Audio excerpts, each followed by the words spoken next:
aula de hoje eu vou começar falando sobre a quantidade de movimento ou o momento na mecânica quântica.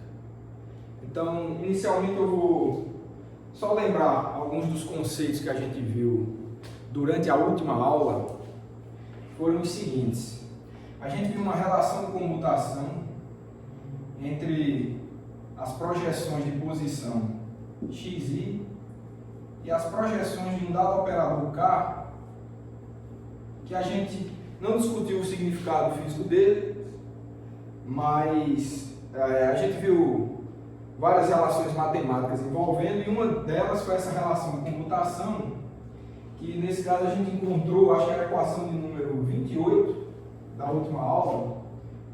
A gente encontrou isso aqui como sendo I delta de J, a equação 28 da última aula. E esse operador K, ele está envolvido na definição de translação espacial na mecânica quântica. Então, o operador de translação tal, de uma translação infinitesimal tal dx, a gente viu que era a identidade menos IK, que é um operador, tá? dx. Então essas foram duas relações importantes que a gente viu na última aula. E como eu falei, faltou discutir qual era o significado físico desse K. E é isso que a gente vai fazer agora. Bom, então se a gente quer discutir um pouco de física, a gente tem sempre que se voltar para o que a gente já conhece. Na física clássica, a grandeza que gera uma translação é a velocidade ou a quantidade de movimento. Um objeto num dado referencial, ele não vai transladar, não vai se mover se ele não tiver alguma velocidade naquele referencial. Então a gente pode dizer que a quantidade de movimento daquele objeto gera a translação dele naquele referencial. Mas nesse caso aqui, se a gente olha para essa expressão, será que a gente poderia identificar esse K? Porque a única coisa desconhecida aqui é esse objeto K, que está funcionando aí como um gerador da translação aqui na mecânica quântica. Será que a gente pode identificar esse operador K com quantidade de movimento? Bom, de uma análise dimensional, a gente já vê que não dá para fazer isso. Por quê? Porque esses operadores eles são adimensionais. Você opera ele num ket, vai te dar um outro ket da mesma natureza. Ele não pode carregar. Ele não pode carregar nenhuma dimensão no operador. O operador não carrega a dimensão. Então, e de fato você vê que esse primeiro termo é a identidade, não tem dimensão nenhuma. Aqui a gente tem um objeto que tem dimensão de comprimento. Aqui a gente tem a unidade imaginária e aqui a gente tem esse vetor K. Para que fique adimensional, e a gente tem um produto aqui, esse K, ele necessariamente ele vai ter uma dimensão de inverso do comprimento. Porque quando você multiplica, aí vai manter tudo adimensional. Então, análise dimensional é um bom método da gente investigar a natureza física dos objetos matemáticos que a gente tem. Então, com essa análise a gente descobre que esse K tem dimensão de inverso do comprimento. Ok, então, mas na mecânica quântica existe alguma grandeza importante que tenha a dimensão de inverso de comprimento? A gente, se você lembrar dos primeiros anos da mecânica quântica, a gente lembra da teoria de de Broglie, tem uma grandeza que tem essa característica, que é o chamado número de onda. O número associado naquela época às ondas de matéria tinha essa característica de ter uma dimensão de inverso de comprimento, e pela relação de de Broglie você consegue relacionar esse número de onda com a quantidade de movimento, mas você consegue relacionar, mas não é a quantidade de movimento. Esse é o ponto. Então, o que a gente vai fazer agora nesse início, eu só estou lembrando disso daqui e chamando a atenção para esse ponto, é que eu vou querer expressar esse operador desconhecido K em termos da quantidade de movimento. Aí vai ficar interessante. Vamos lá. Então, vou começar a aula de fato aqui. Então, no momento, eu vou falar sobre momento como gerador da translação.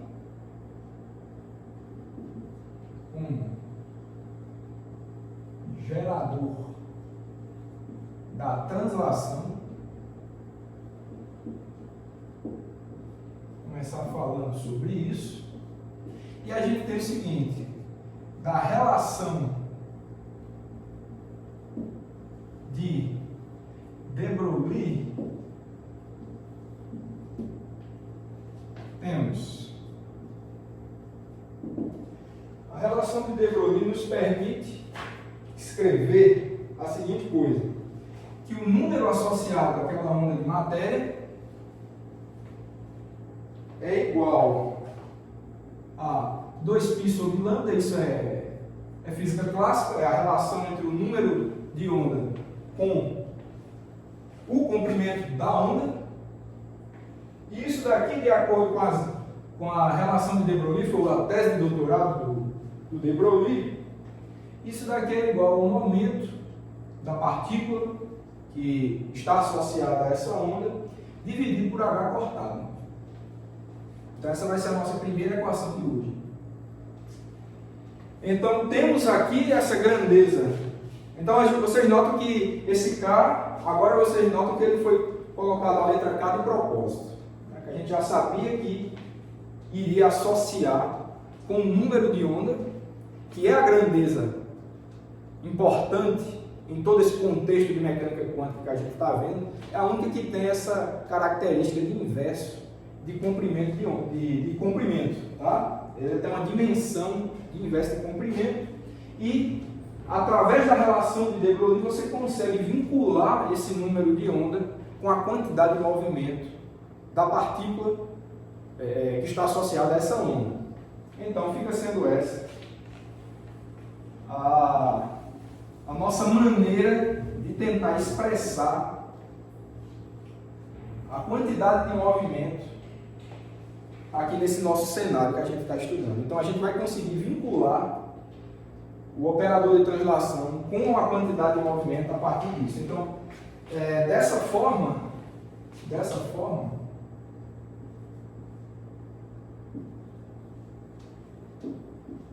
conseguimos escrever que tal dx ele vai ser igual à identidade menos unidade imaginária I, seria agora K, mas agora vai ser o que? P, como está o vetor, não estou fazendo distinção de projeção nenhuma, o vetor P, quantidade de movimento, sobre H cortado, tá? Sobre H cortado, dx. Então, essa que fica sendo a nossa expressão da translação infinitesimal em termos da quantidade de movimento. É uma grandeza mais fundamental do que o número de onda, então a gente vai querer expressar em função dela, e para isso a gente carrega a constante de Planck dividido por 2π aqui no denominador.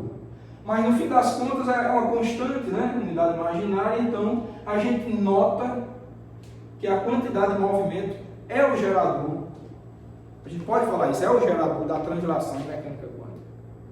Assim como também era na física clássica, né? Quantidade de movimento gera a translação. Aqui também, mas a gente precisou remeter nos lembrar do que diz a relação de de Broglie para poder expressar dessa forma.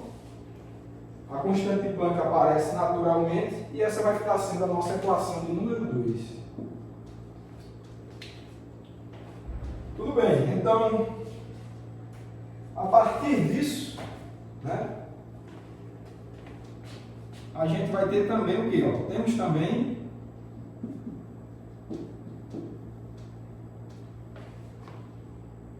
que, olha, a partir daquela relação de comutação, eu vou escrever aqui de novo, né? Xi KJ igual a I delta de IJ, foi a equação número 28 da aula passada, a última equação da aula passada. Então, se a gente reexpressa essa relação de comutação agora em termos da quantidade de movimento, a gente vai ter o seguinte, ó, o comutador das projeções de posição xi, ao invés de escrever em termos desse K, né, são operadores, né? Ao invés de escrever em termos desses Ks, a gente vai escrever em termos das projeções de momento, mas utilizando a equação número 1, a gente vai ver que agora vai ficar IH cortado, porque teria um H cortado no denominador, ele sobe aqui, vai ficar delta de J. Equação 3. E essa, pela importância histórica, por envolver operadores importantes, posição e momento, essa é chamada a relação de comutação fundamental da mecânica quântica. Muitas coisas importantes na teoria são derivadas a partir dessa relação de comutação, e a gente vai começar a discutir as consequências físicas disso agora. Então vamos ver primeiramente o seguinte: o fato deles não comutarem de posição e momento na mesma direção, então veja que é uma delta. Se I for diferente de J, isso aqui dá zero. Então o que é que isso quer dizer? Posição num dado eixo comuta com quantidade de movimento em um eixo ortogonal. Então você consegue obter informação entre a posição de uma partícula e a quantidade de movimento dela se você fizer a comparação entre essas grandezas em eixos ortogonais. Isso você pode.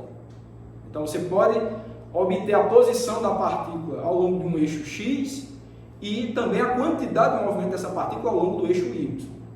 O que não pode, que é quando I for igual a J, que isso daqui vai dar IH cortado, isso fisicamente quer dizer que você não consegue obter informação sobre a posição e a quantidade de movimento da partícula de uma entidade quântica qualquer ao longo do mesmo eixo. Essas duas informações não são possíveis por conta dessa relação fundamental. Isso também é uma informação que o princípio de incerteza já te diz, eu vou falar dele agora, reexpressar em termos dessa equação número 3, mas no fim das contas essa é a primeira informação importante que a gente tira dessa relação fundamental.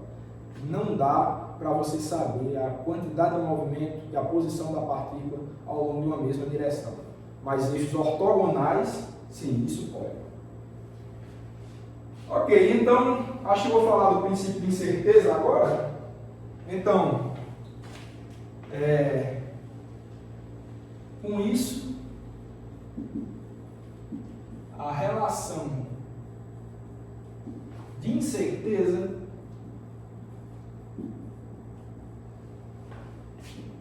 nos diz que,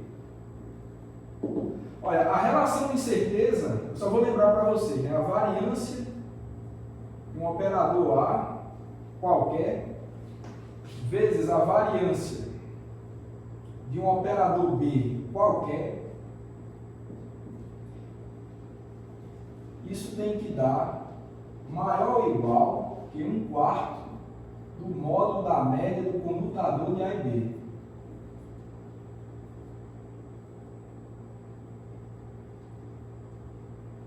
Quadrado. Vocês têm essa informação aí. Então, aplicando essa relação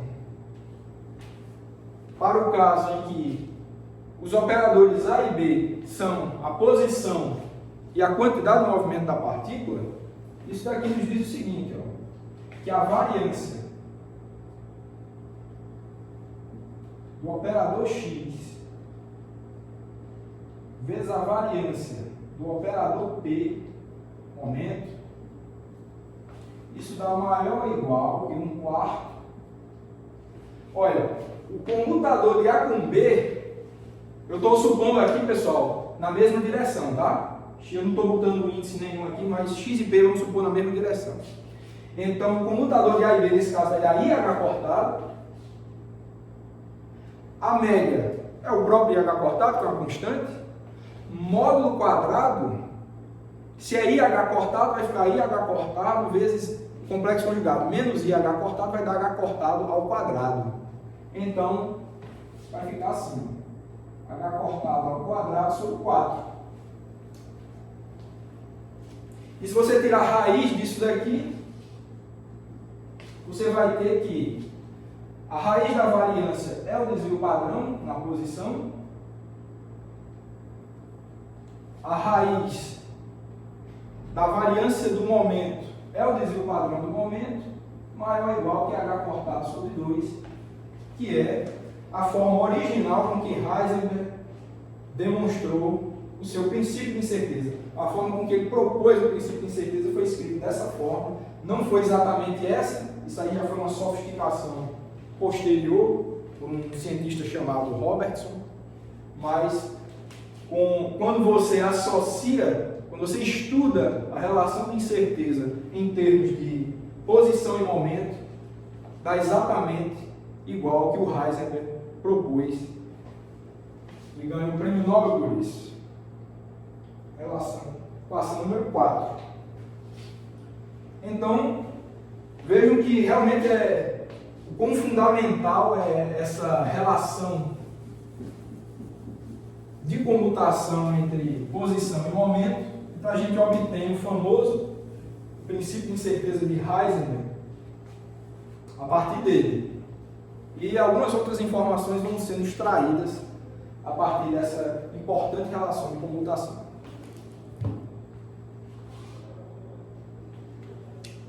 Bom, seguindo em frente, o que a gente pode ver agora é como vai ficar a cara desse operador de translação se eu quiser pensar sobre uma translação finita. Tudo que a gente tem visto sobre esse operador de translação são para translações infinitesimais. Aí tem essa característica. Então, essa equação de número 2 aqui representa uma translação infinitesimal que é operada sobre um dado ket. Então, ele vai mover espacialmente de uma quantidade infinitesimal. Então, a partir disso, será que a gente pode encontrar uma expressão para translações finitas? Como é que ficaria isso? Então, para o caso de translações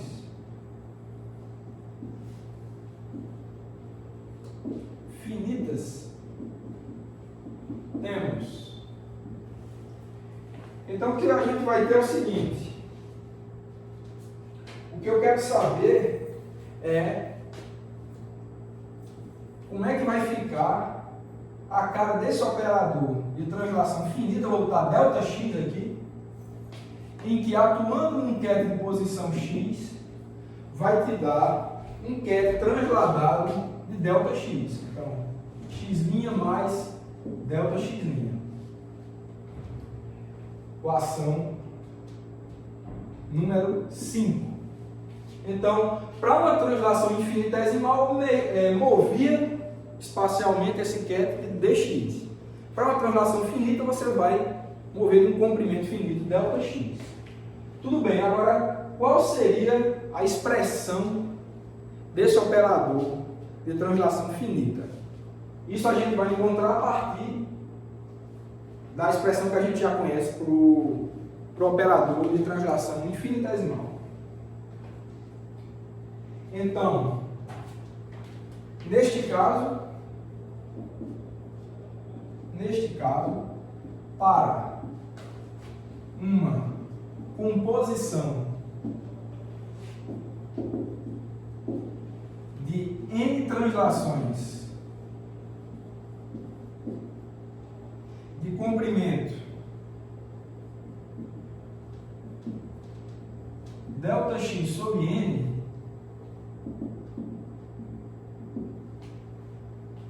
com n tendendo para infinito, temos Olha, a ideia é a seguinte: a gente sabe tratar das translações infinitesimais. Se a gente quer agora tratar de uma translação finita, a gente vai dividir esse comprimento finito em n pedaços. Então, se o comprimento total é ΔX, o comprimento dos pedaços vai ser ΔX dividido por n. E se você estuda translações de ΔX sobre n vezes, você vai conseguir varrer esse comprimento inteiro. Mas para que você possa tratar cada uma dessas translações de comprimento de ΔX sobre n de maneira infinitesimal, como se fosse infinitesimal, você vai ter que fazer n ir para infinito, porque os comprimentos vão ser reduzidos e você vai fazer uma composição de infinitas translações infinitesimais, aí você gera a sua translação finita. Esse é o truque. Então, o que a gente vai ter aqui é o seguinte: a gente vai escrever matematicamente a composição dessas n translações finitas, infinitesimais, vai gerar finita. Bom, então, o que a gente vai escrever é o seguinte: a translação infinitesimal, ou melhor, a translação finita de tal de ΔX vai ser igual ao limite em que n tende para infinito de que das translações infinitesimais 1 menos i p ΔX, eu estou fazendo tudo ao longo do eixo x para ficar mais simples, dividido por h cortado, mas lembrando que as translações infinitesimais aqui vão ser ΔX dividido por n, então vai ficar um n aqui no denominador, mas você tem que fazer a composição dessas translações infinitesimais n vezes, então você bota um expoente n aqui, porque vai fazer n vezes, uma após a outra, então você tem um produto de n translações infinitesimais, aí fica com essa característica, e isso vai dar igual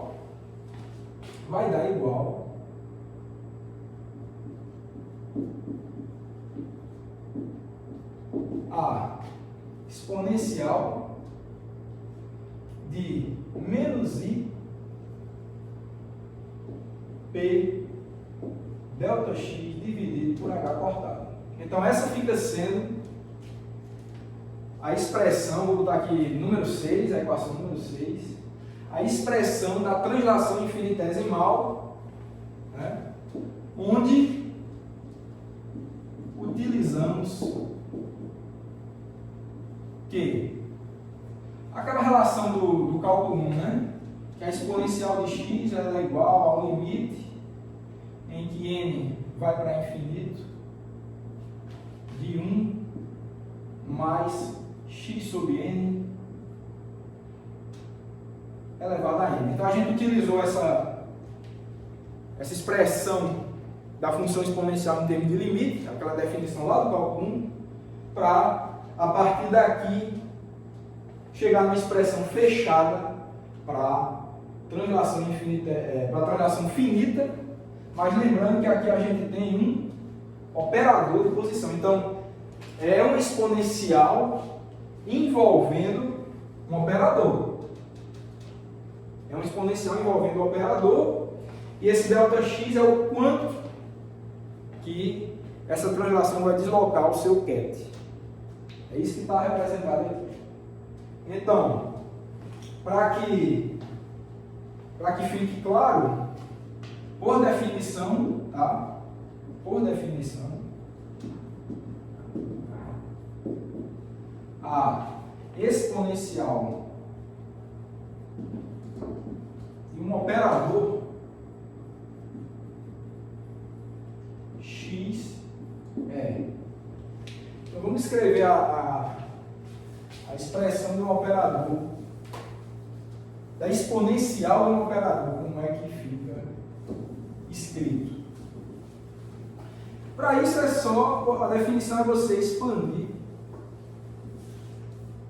a exponencial do operador, uma série de potências. Tá? Então você tem, ó, exponencial do operador x, ele vai ser igual a identidade mais o próprio operador x mais x ao quadrado sobre 2 fatorial, que é o próprio 2, mais, e assim por diante. É a expansão em série de potência da exponencial com o expoente sendo o operador. Então, por definição, é isso. Então, essa vai ficar sendo a nossa equação 7.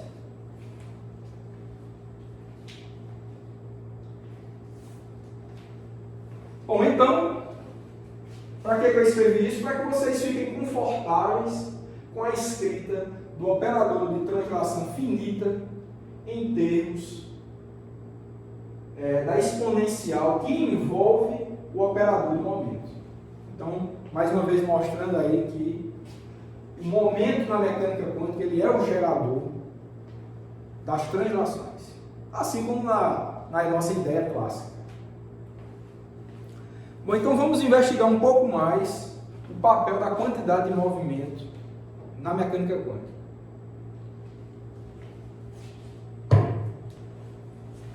Certo, então, uma coisa que a gente vai falar agora é o seguinte: experimentalmente,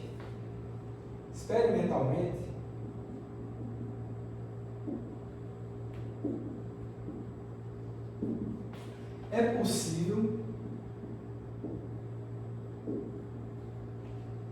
medir o momento, né? O momento de uma partícula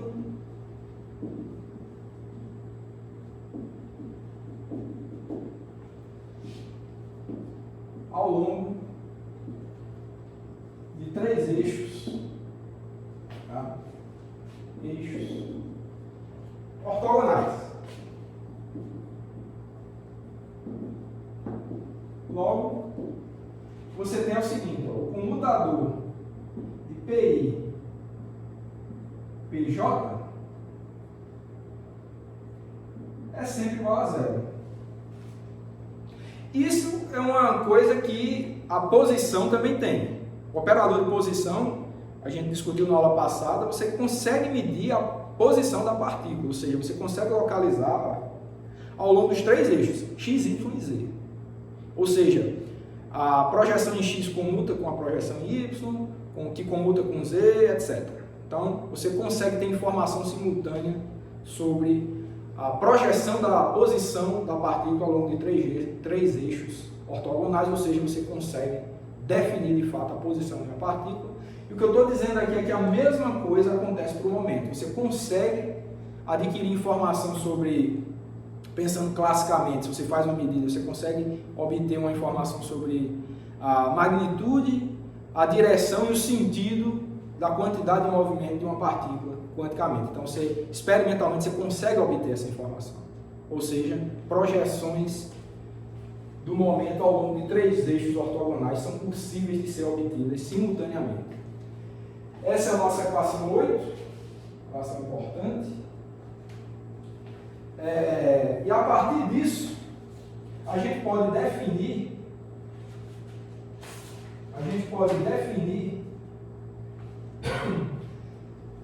AutoCAD simultâneos para os operadores de projeção de momento. Ou seja, assim, né, temos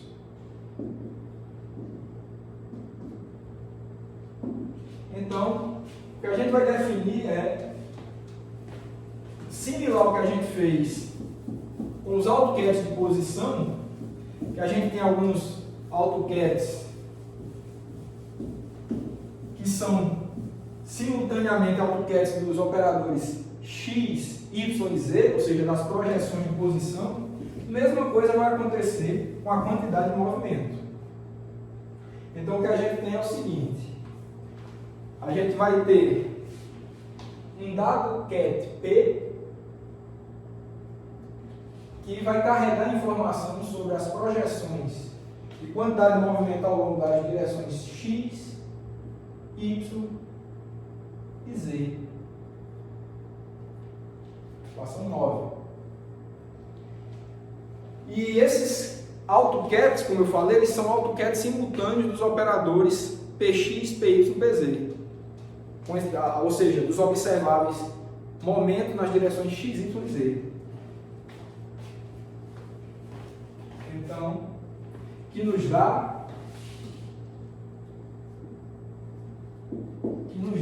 que o operador Px, quando aplicado em P, você vai obter a informação sobre a projeção de momento na direção x e reobtém aqui o próprio ket P. Então, note que esse ket P aqui, ele é AutoCAD do observável Px.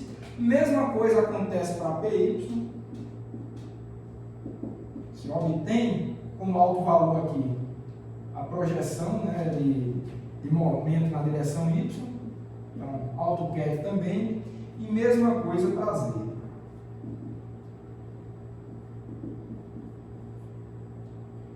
Z, e de novo. Então, essa é a informação importante que a gente conclui. Eu vou chamar esse conjunto de equações de 10 e, novamente, esse ket P aqui da equação 9 é AutoCAD simultâneo dos operadores vinculados às projeções de quantidade de movimento ao longo dos eixos x, y e z, ou de qualquer 3 eixos ortogonais que você quiser. Não tem nada de especial com x, y e z. Tudo bem, então, fechado esse ponto, o que eu vou querer falar agora, na verdade, voltar a falar de um tema que eu comecei na aula passada, um tema importantíssimo, que é falar sobre a função de onda. Vamos falar um pouco mais sobre função de onda agora. E nesse caso específico, a gente vai começar falando sobre função de onda espacial, ou seja, chamada função de onda no espaço das posições. E futuramente, nas próximas aulas, a gente vai falar também sobre função de onda no espaço dos momentos. Então, duas formas de expressar a função de onda de uma partícula. Então vamos lá, vamos falar sobre função de onda no espaço das posições.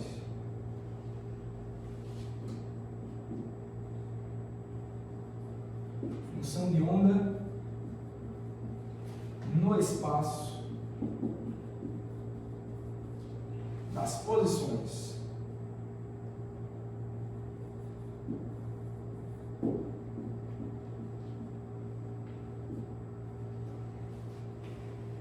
Certo, então eu vou só relembrar um fato importante que eu chamei a atenção na aula passada, que é como você vincula esse tratamento mais moderno que a gente está dando na mecânica quântica com o tratamento que vocês provavelmente devem ter visto nos cursos de graduação em mecânica quântica, em que lá se dizia que a função de onda é a entidade mais fundamental da mecânica quântica.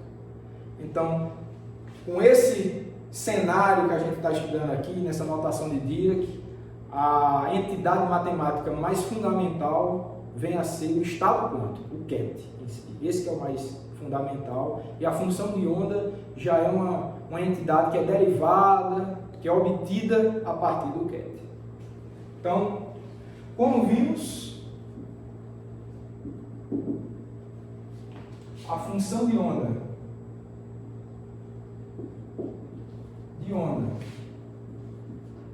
vou botar aqui espacial,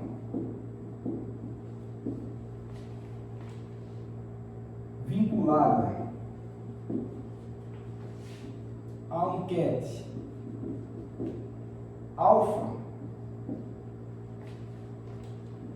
é dada como? A gente viu que a função de onda vinculada ao ket alfa, então a entidade fundamental então, é o ket alfa. Você tem o seu sistema quântico, o estado desse sistema é caracterizado pelo ket alfa, como a gente sempre tem definido aqui.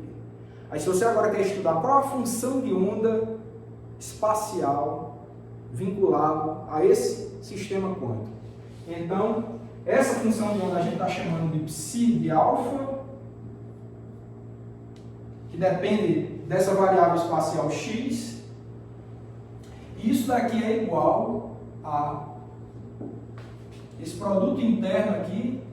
Você vem com um bra de posição genérico sem posição fixa, ou seja, deixa essa variável posição livre, produto interno com alfa. Então isso é uma equação que a gente viu na aula passada, eu chamei a atenção da importância dela, e é essa equação que está fazendo essa ponte, pessoal, entre o formalismo que a gente está vendo aqui e o formalismo que as pessoas chamam de formalismo de Schrödinger, né, que é aquele tratamento de você descrever a mecânica quântica toda em termos da função de onda. Mas notem que descrever uma função de onda, é importante que eu estou falando para vocês agora, é querer olhar só para a natureza espacial daquele seu sistema quântico. Quando você fala função de onda e você está dizendo que é a grandeza mais fundamental, você pode até entender dessa forma, não estou dizendo que está errado, mas implicitamente você só está olhando para o caráter espacial daquele seu sistema quântico. Se você quisesse estudar spin, momento angular orbital, essa grandeza não vai carregar isso, não vai carregar nada disso. Você teria que, esse Keter ele carregaria essa informação se você faz projeções com a grandeza que você quer estudar, ou seja, com bras vinculados a spin, por exemplo, com um bra SX-, por exemplo, isso vai te dar um coeficiente de expansão desse teu sistema quântico, que vai te dar alguma informação sobre a probabilidade de você obter spin up em X, por exemplo, em um dado experimento de Sternberg.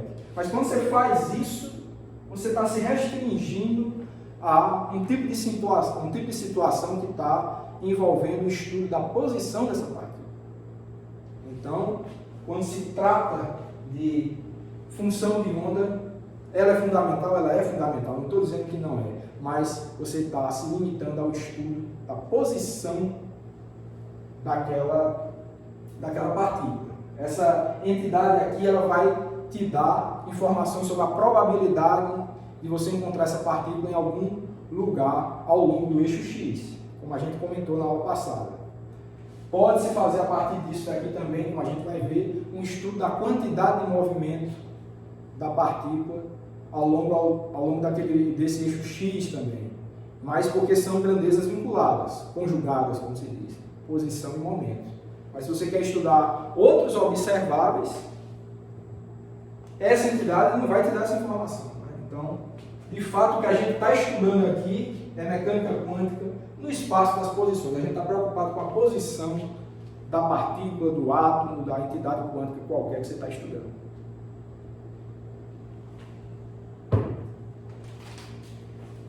Tudo bem, então, seguindo em frente com essa ideia, o que a gente vai fazer agora é o seguinte: vamos explorar mais a matemática disso e discutir a física associada. Então, considerando o produto interno, o produto interno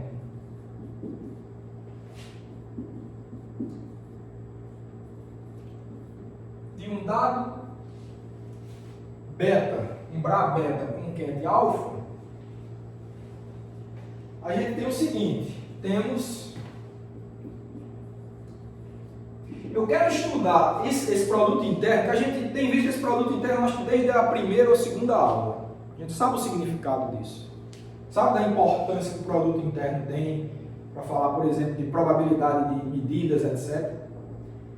Mas o que eu quero fazer agora é um estudo desse produto interno do ponto de vista de posição. Vamos pensar em termos de espaço das posições. Para fazer isso, o truque interessante que a gente vai utilizar, eu vou reescrever esse produto interno mas eu vou colocar uma identidade, ou seja, uma relação de completeza aqui no meio. Vamos ver como é que fica. Então vai ficar assim, ó, uma integral dx' beta x' alfa. Então note aqui, ó, a completeza que eu coloquei aqui. Então, sob essa perspectiva, lembrando isso aqui é uma integral de menos infinito a infinito, a relação de completeza é isso. Então, entendendo função de onda com essa característica, a gente escreve dessa forma, vai ser o quê? Igual a integral de menos infinito a infinito, dx', note, ó, esse daqui, se você olha para cá, se isso é a função de onda alfa, esse daqui é o conjugado da função de onda seria vinculado ao ket beta, mas aqui você tem um complexo conjugado dessa função de onda espacial vinculado ao ket beta. Aqui a gente tem o bra beta, mas conjugado da função de onda associada ao ket beta. E aqui a gente tem a função de onda vinculada ao ket alfa. Então veja a expressão interessante que ficou o estudo desse produto interno quando a gente começa a pensar em termos do espaço das posições. O que é que essa expressão, eu vou dar o número 12 para ela e vou fazer rapidamente a seguinte análise aqui. Ó. Vamos pensar se faz sentido essa expressão que a gente encontrou aí. O que quer dizer, por exemplo, que dois estados são ortogonais? Né? Porque a gente sabe, se beta e alfa são ortogonais, esse produto interno é zero. Ok. Mas em termos de função de onda espacial, o que é que isso significa? Que condição eu devo satisfazer para que sejam ortogonais? Olha, pensa aqui, ó, esse é o eixo X e vamos supor que a função de onda associada ao ket alfa seja esse daqui, tá? Então essa é o psi de alfa de x'. E vamos supor que essa daqui seja a função de onda vinculada ao ket beta. Note agora o seguinte, ó, vamos aqui para a expressão 12.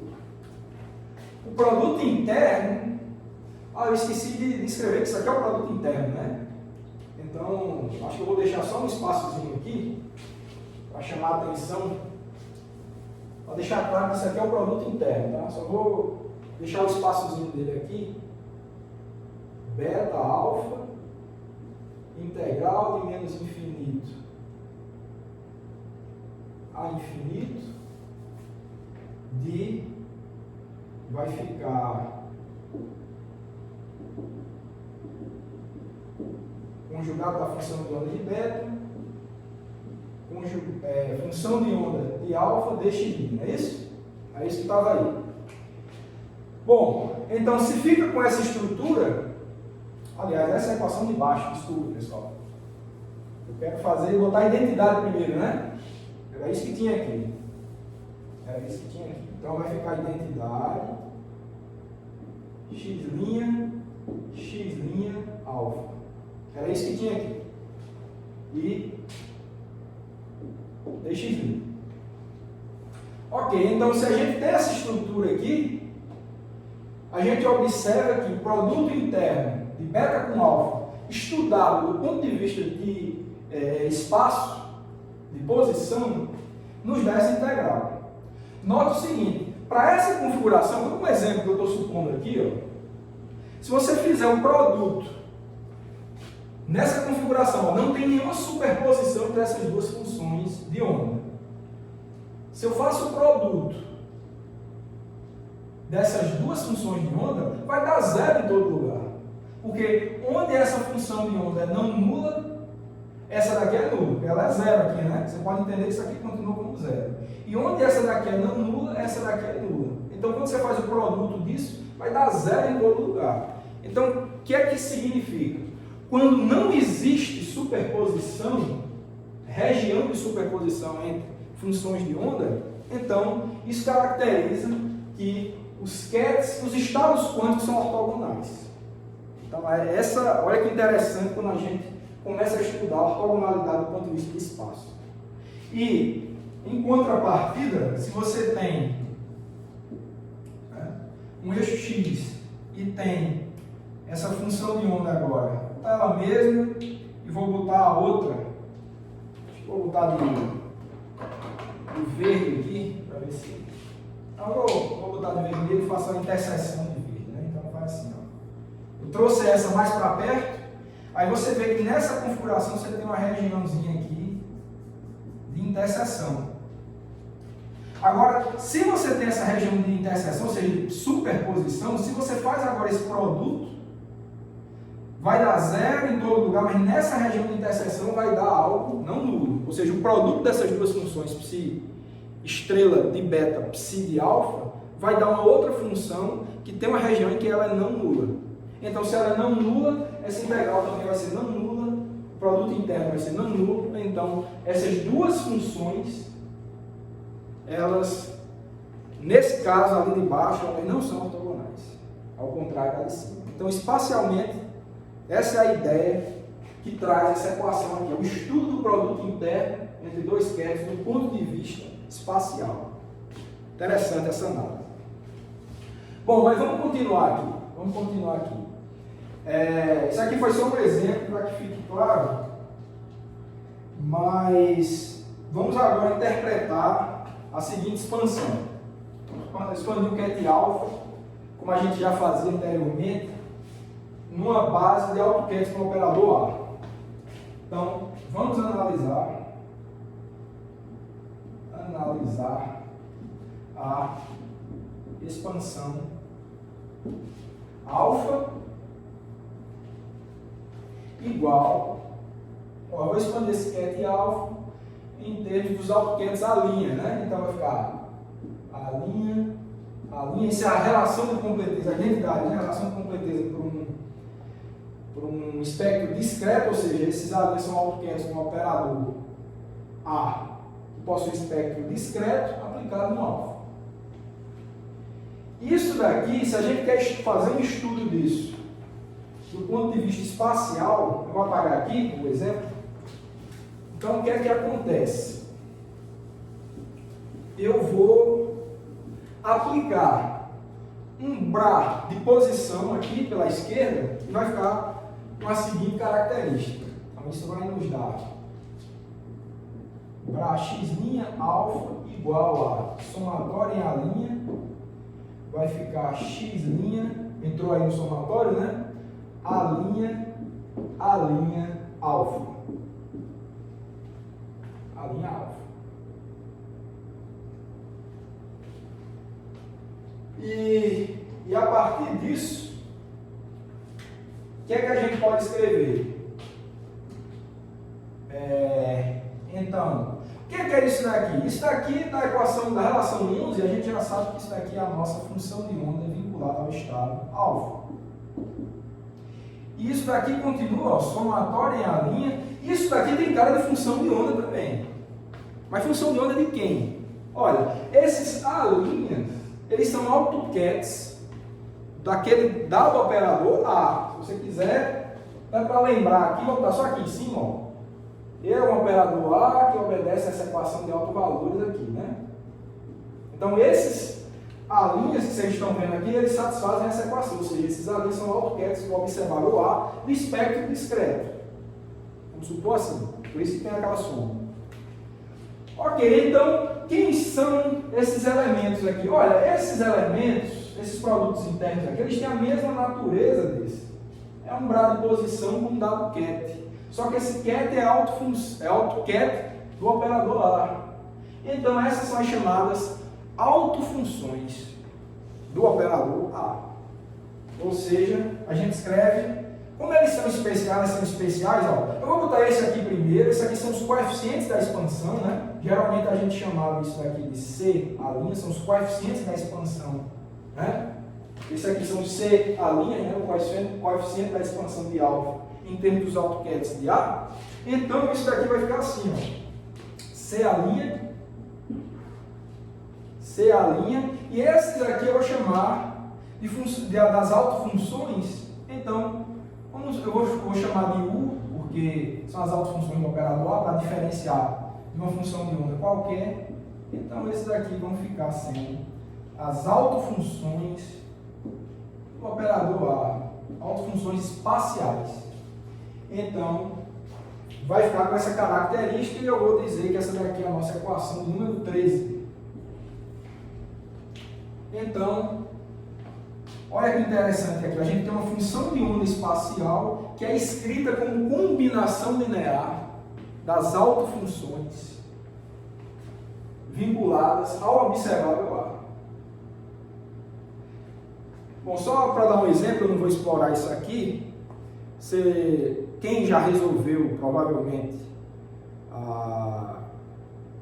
o problema do poço quadrado infinito nos cursos de física moderna, de mecânica quântica da graduação, então aquela configuração daquele poço, você resolve a equação de Schrödinger, depois a gente vai brincar com a equação de Schrödinger no futuro, mas só lembrando, você tem um conjunto de autofunções naquele poço, né, que é dado em termos de senos e cossenos, e você pode entender, por exemplo, né, para aquela configuração, você tem um observável, que é observar a posição, né, daquela partícula dentro daquele poço quadrado infinito.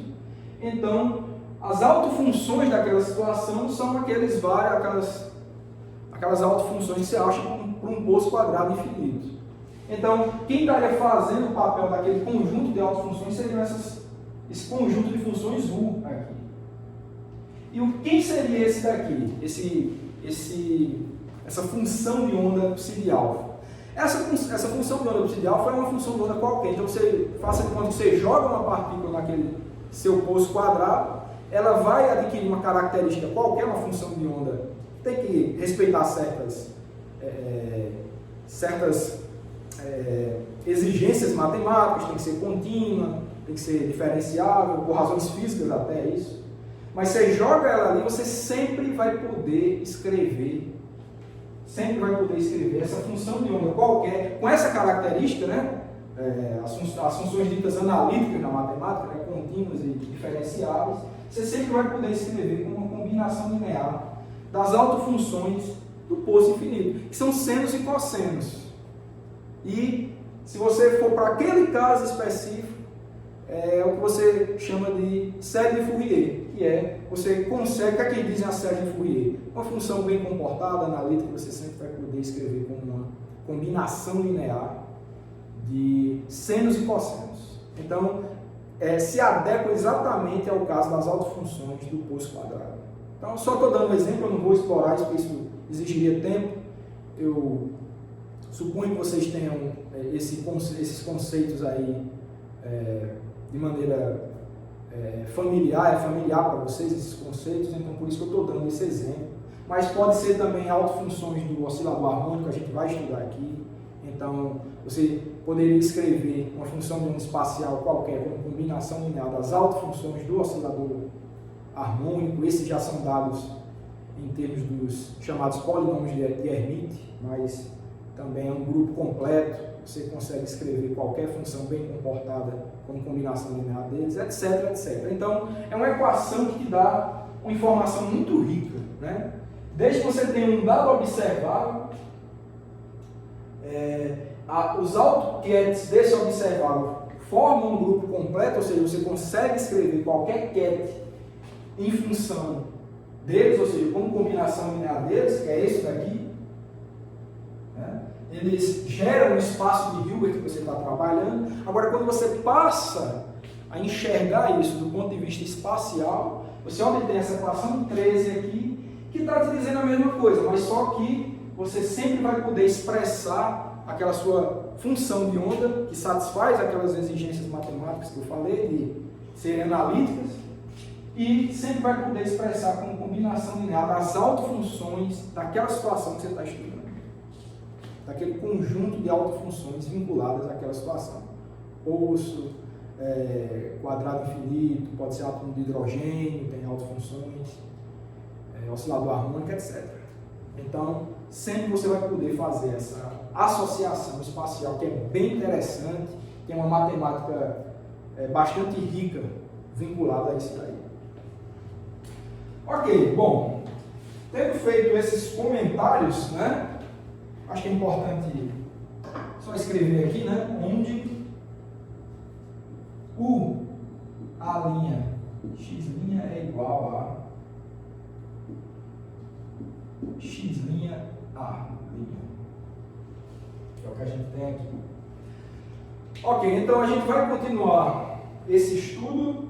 Vamos fazer a análise de outra entidade matemática, um produto interno que nem esse que a gente analisou aqui, mas do tipo sanduíche, né, com um operador no meio. Vamos ver se dá alguma coisa de interessante quando a gente faz um estudo dessa configuração aí do ponto de vista espacial.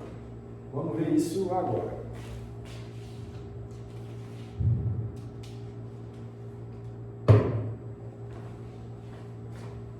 Então, vamos agora analisar a estrutura. Vamos agora analisar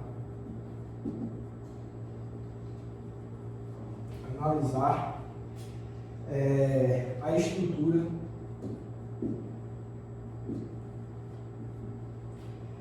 vai ser beta, sanduíche, né? O operador A, beta, alfa. Tá? Vai ficar assim. Beta, A, alfa. A gente vai poder escrever da seguinte forma. Olha, se aqui eu botei uma identidade no meio, agora eu vou fazer o seguinte, o truque eu vou botar uma identidade aqui antes do A, imediatamente antes, e outra imediatamente depois. Com isso, o que é que eu quero?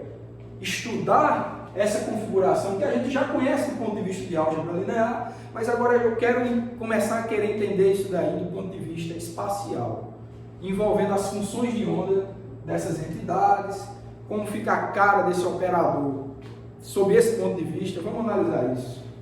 Então vai ficar assim, ó. Vou escrever aqui, botar uma identidade aqui, ó, vai ficar dx', vou precisar de duas, né? Menos infinito a infinito, menos infinito a infinito. Então a primeira em dx', eu vou botar o beta aqui, ó. Eu vou botar x', é a primeira identidade, ó. Eu esqueci do d2x', né? Vou precisar de 2, então vou abrir espaço aqui para ela também. Então vai ficar dx', dx duas linhas,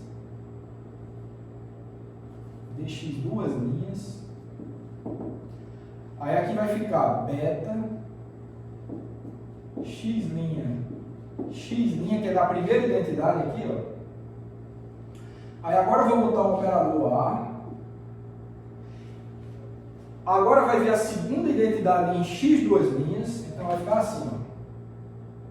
Fechar aqui, x duas linhas. Eu vou continuar aqui embaixo, tá?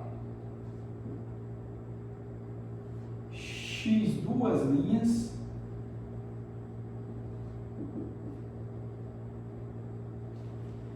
E fecha com o ket alfa. Então, ó, isso daqui tem a ver com a identidade x duas linhas. Então, foi uma identidade aqui e outra aqui. No fim das contas é isso. Ok, agora vamos explorar um pouco mais isso. A gente vai poder escrever da seguinte forma. Isso aqui é igual a integral, menos infinito a infinito. São duas. Aqui vai vir dx' duas linhas. Esse daqui, ó, esse produto interno aqui, ele representa a função de onda complexo conjugado do ket beta, então vai ficar psi de beta estrela x'. Eu vou repetir essa estrutura aqui, ó, vai ficar x' a x duas linhas, e essa daqui, ó, ela é a função de onda do ket alfa, do estado alfa, tá? Lembrando que isso tem que ser escrito em x duas linhas, então vai ficar psi alfa x duas linhas. Fechou. Então fica com essa estrutura. Olha, pessoal, para a gente calcular isso daqui, para a gente ir adiante com isso daqui, a gente precisa conhecer a estrutura, qual é o resultado desse sanduíchezinho aqui, desse produto interno aqui, geral. Então, para ir adiante só com isso, então eu vou dar um número para essa equação, eu acho que é o número 14, né? 14. E para seguir adiante com isso, eu vou ter que ver alguns casos específicos para esse operador A e ver o que é que pode dar como resultado dessa integral dupla que tem aqui, tá? Então vamos fazer isso. Vamos ver o que é que dá de interessante. Mas eu adianto que essa situação é particularmente interessante se o operador A depende do operador de posição, de alguma forma, de alguma potência, de alguma função do operador de posição. Então, caso melhor, a equação 14 é particularmente, né, interessante se A for função do operador x. Por exemplo, vou fazer um exemplo. Por exemplo, se A for igual a x quadrado, vamos supor que esse operador A ele é igual ao operador posição ao quadrado. Então, o que é que a gente tem? Ó? A gente ia ter x' a x duas linhas vai ser igual a x', operador posição x, x duas linhas, certo? Isso daqui vai ficar igual, olha, eu vou aplicar x quadrado, né? Aqui, só chamando a atenção que eu estou supondo que A é x quadrado. Se eu aplico x ao quadrado num AutoCAD de x ao quadrado é aplicar o operador x uma vez, vai te dar o alto valor x vezes o próprio cat, e eu vou aplicar de novo, então vai ficar o alto valor ao quadrado. Então isso aqui vai ficar assim, ó. O alto valor ao quadrado, x duas linhas ao quadrado, x', x duas linhas, produto interno x' duas linhas. Esses caras são ortogonais, mas lembrando que são AutoCADs de um operador com espectro contínuo, então isso daqui vai dar em função de uma delta de Dirac. Então isso vai dar um x', porque só vai ser igual, diferente de zero, quando x' for igual a x duas linhas, então eu vou botar x' ao quadrado, delta de x' menos x duas linhas. Bom, vai ficar com essa característica aí.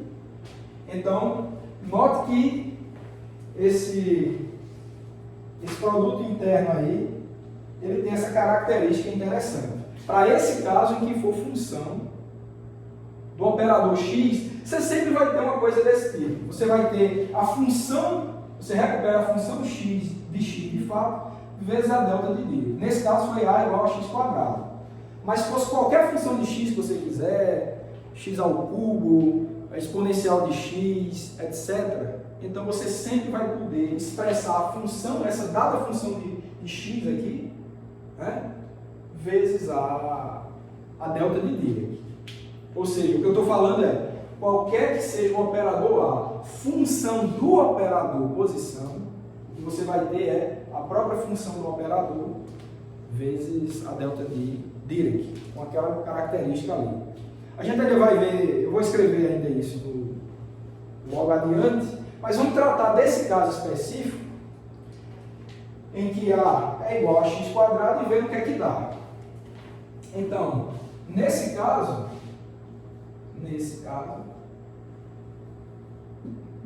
a equação 14 fica. Então, como é que ficaria, né? Nesse caso aqui, só para a gente ir adiante, né, com 14, vamos supor que A é igual a x². Certamente vão haver algumas simplificações, vocês vão ver que vai ficar uma cara bastante interessante. Eu vou só substituir a minha tinta aqui, do lápis.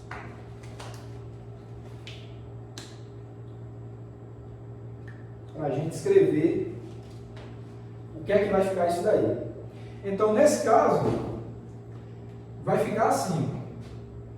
A equação 14 envolve isso daqui, né? Então, vai ficar beta x ao quadrado, que o A agora é x ao quadrado, o alfa, vai ficar integral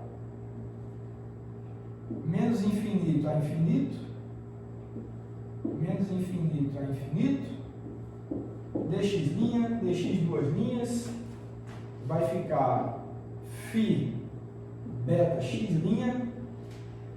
vezes, olha, o resultado disso daqui, para o caso em que A é x², a gente já sabe o que é que dá isso daqui, ó. Então, eu vou colocar x' ao quadrado, vai ficar vezes essa delta de x' menos x duas linhas, e por último fica essa função de onda psi de alfa em x duas linhas, certo? Bom, eu tenho uma integral aqui de algumas funções, mas dentre elas a gente tem essa função delta de Dirac. Se vocês já estudaram nos cursos de física matemática,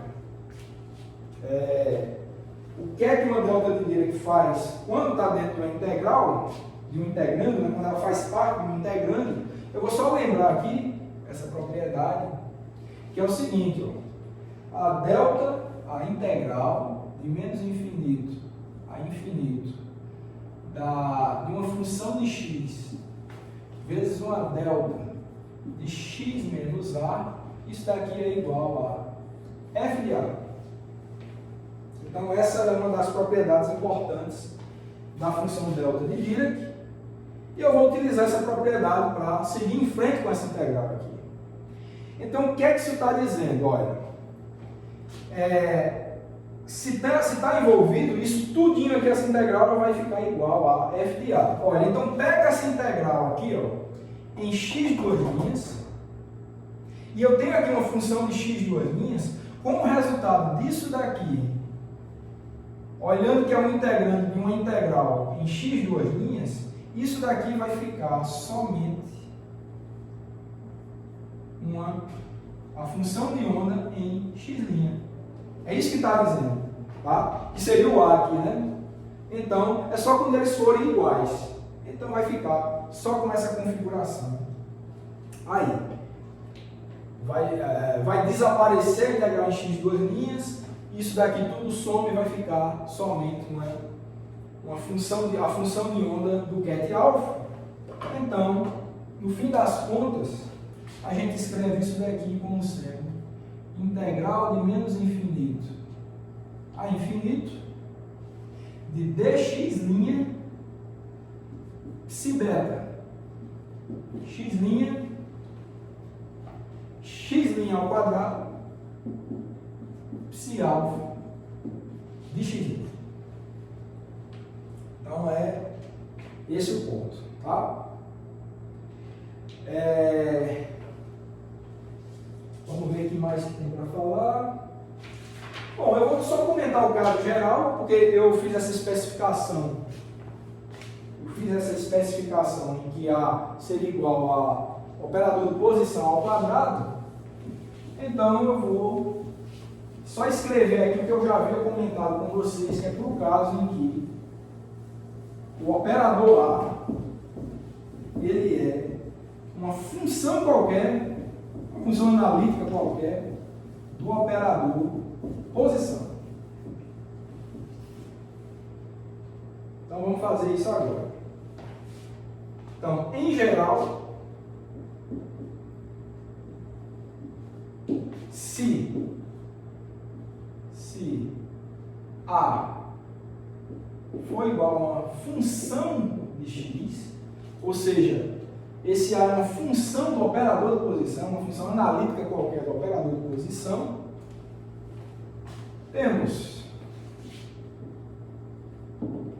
Então você vai ter que beta f de x, né, x operador, né, alfa, vai ser igual a quê?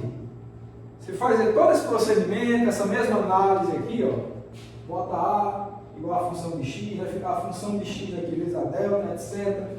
Faz essa substituição e o que você vai encontrar é que isso vai dar igual a integral de menos infinito a infinito dx' psi beta x' f de x' psi alfa de x'. E esse é o nosso último resultado, certo? Que fica como expressão geral. Agora eu só quero chamar a atenção que nesse caso aqui, no lado esquerdo dessa equação, a gente tem a função do operador x. E aqui dentro da integral é a função da variável x, da variável posição x. Então, só chamar a atenção da diferença. Bota que tem um chapeuzinho aqui, tá? Talinha também para ficar caracterizado dessa forma. Deixa eu ver mais. Bom, pessoal, na próxima aula, né, eu vou começar a falar da função de onda no espaço dos momentos. O formalismo é parecido com esse de função de onda no espaço das posições, mas muito dessas informações vão ser válidas também por causa do estudo da função de onda no espaço dos momentos. Então, eu vou deixar esse conteúdo para a próxima aula e eu queria encerrar nesse ponto. Eu aguardo vocês na próxima aula, então.